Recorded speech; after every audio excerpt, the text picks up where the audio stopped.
Four powerful Russian glide bombs hit a prison in Ukraine's southeastern Zaporizhzhia region early on Tuesday, authorities said.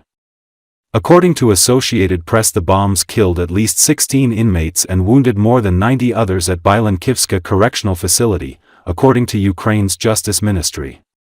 Anatoly Gayevoy, an inmate at the prison, said that he had been covered with debris and pressed by concrete blocks.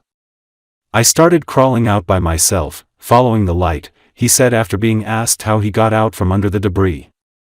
"Flames were burning outside and light was getting through the windows," he added. Another inmate, Mikita Vlasin, said that those inside had been anticipating a third explosion after the second. "Some guys wanted to stay alive so much that they literally hid under the dead screams," he recalled. Ukrainian President Volodymyr Zelenskyy said that overnight Russian strikes across the country hit 73 cities, towns and villages. U.S. President Donald Trump said Monday he is giving Russian President Vladimir Putin 10 to 12 days to stop the killing in Ukraine after 3 years of war, moving up a 50-day deadline he had given the Russian leader 2 weeks ago.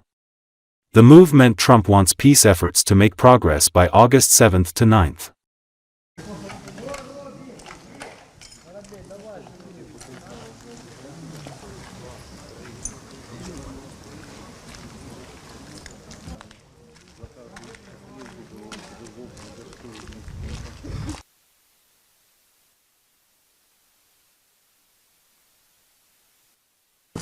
Это понятно.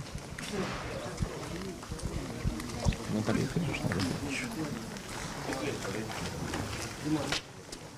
Ну, присыпало сильно, под плитами накрыло.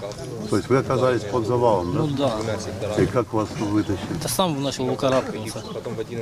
На свет я вылез, когда горел огонь, он начал в окна, в стекла пробиваться свет, и я на него начал вылазить. Со второго этажа на первый провалился, раскарабкался и полез.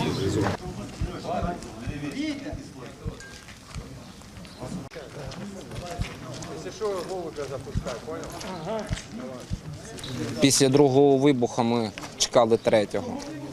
Некоторі хлопці настільки хотіли жити, що в прямому слові прятались по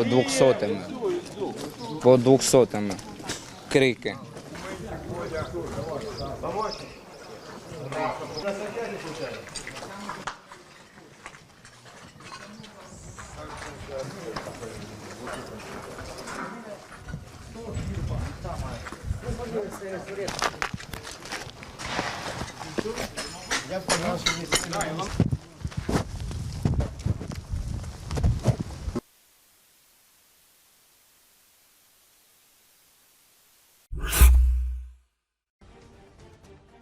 Russia is using kamikaze tactics to advance in Donbas, albeit at a very slow pace, according to a report in The Guardian. 72-year-old pensioner Valentin Veliky from the village of Malievka, which is on the border of the Dnipropetrovsk and Donetsk regions, recently lost everything. His house, his property and his only neighbor. Rockets flew over his house, and one of them destroyed a barn.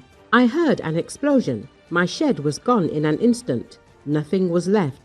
It must have been a glide bomber or something." Veliky said he spent the day in the basement, and in the morning he set off on foot to the nearest village, avoiding the craters on the roads. The pensioner complains as he gets into the volunteers' minibus. "This idiot Putin wants to take everything, our most fertile land. That's the whole point." Alexander Holovko, the head of Velikomkailivka's village council evacuation department, said people began leaving the area in February. On the 1st of June, a compulsory evacuation order was issued to families with children.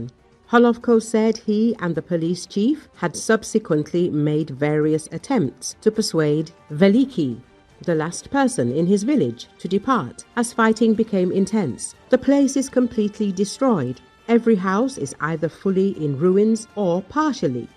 It's messed up," Holovko said, adding it was the same in neighboring Sichniv and Novoselivka. Vitaly Hrychkoidov, a field officer with Poliska, added, "Veliky wouldn't have survived had he stayed much longer. It's very dangerous. Caseworkers asked the pensioner if he had a Ukrainian passport. He shook his head and said he arrived with nothing but his clothes, grubby trousers and a long-sleeved top. Before the war, his village was excellent. I worked on a combine harvester. We had 2 roads, a shop, and a school bus. Everyone was my friend, he said. This spring, he had planted potatoes and onions in his vegetable patch. Everything is still there. It's a shame, he said. Ukrainian troops holding the line in the region say the Russians are waging a treacherous and costly war. A few idiot Russian soldiers raise a flag near the village. A few minutes later, we destroy them, says Alexei Budilov, an officer in the combat brigade. According to him, the enemy is deliberately sacrificing assault troops to create the appearance of a breakthrough. They suffered colossal losses in manpower to achieve a fleeting appearance of success. Budilov adds. He also describes Russian attacks. First, a tank in a cage advances, followed by armored vehicles and trucks with infantry. The main goal is to break through the defense line at any cost. Captain Viktor Danishchuk of the 31st Mechanized Brigade admits that Ukrainian forces lack equipment. Our only option is to continue the fight. We are defending our land.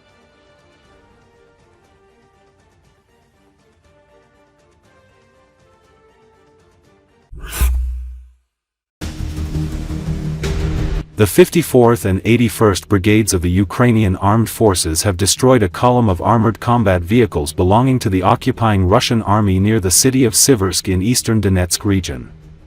The Russian tanks and armored personnel carriers, equipped with anti-drone systems, could not withstand the confrontation with Ukrainian tanks and were taken out of action.